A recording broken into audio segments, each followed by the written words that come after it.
Samantala, patuloy naman ang pag-monitor ng PHIVOLCS sa kasalukuyang sitwasyon ng Bulkang Mayon.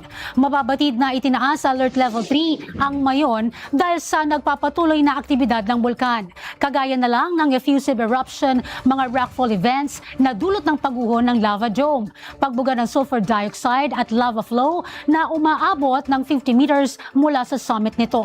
Samantala, sa naging panayam ng balitang Konektodo kaninang umaga mula sa D1 12:06 a.m., mayroong binigyang linaw si PHIVOLCS Director Teresito Bacolcol hinggil sa posibleng maging epekto ng kasalukuyang tropical depression sa aktibidad ng bulkan.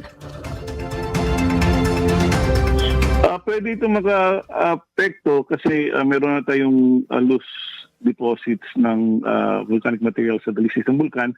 Pwede itong ma-generate, ma-remove, vilize as lahars. So, delikado po yan kasi nga po marami na po tayong materials. Even before the eruption, last week, meron pa tayong mga loose materials na nasa dalisdis ng bulkan coming from the previous eruption. So again, ito pwede itong ma-mobilize as lahars and delikado po yan. Pero hindi naman yan makaka-apekto sa activity ng bulkan kung magkakaroon ba ng explosive eruption or not.